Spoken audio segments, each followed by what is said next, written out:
Former Malaysian Prime Minister Muhyiddin Yassin was charged with sedition on Tuesday for a speech in which he allegedly questioned the integrity of the country's former king.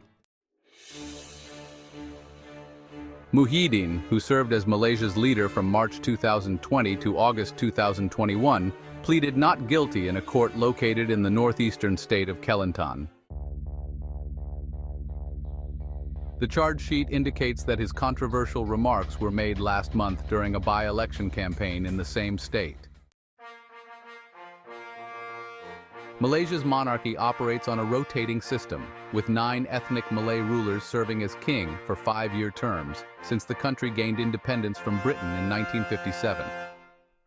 While the monarchy primarily holds a ceremonial role, it is highly respected by the majority Muslim population. In his speech on August 14th, Muhyiddin questioned why the then-king, Sultan Abdullah Sultan Ahmad Shah, did not invite him to assume the role of prime minister following a hung parliament in November 2022, despite claiming he had the support of a majority of lawmakers. Muhyiddin's Islamic Nationalist Coalition garnered unexpected backing from the Malay community, which makes up 2/3 of Malaysia's 34 million population. Sultan Abdullah subsequently appointed Anwar Ibrahim, the then opposition leader, as prime minister after Anwar secured support from rival parties to form a unity government. Sultan Abdullah, who concluded his reign on January 30th this year, has not publicly commented on the case.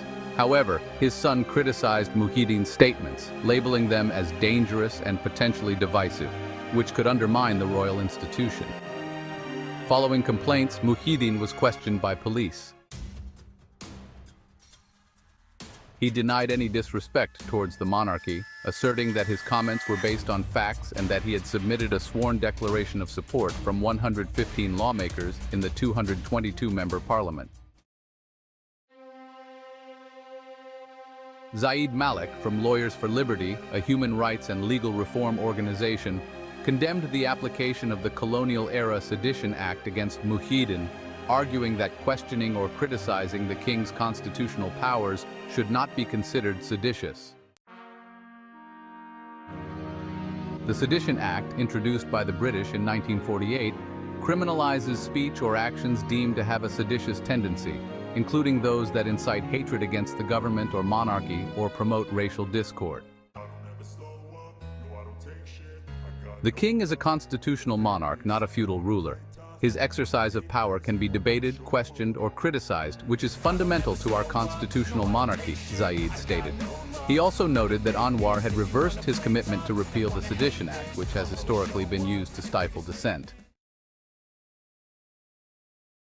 Muhyiddin, 77, could face up to 3 years in prison, a fine, or both if convicted. He is also contending with corruption and money laundering charges, which he claims are politically motivated.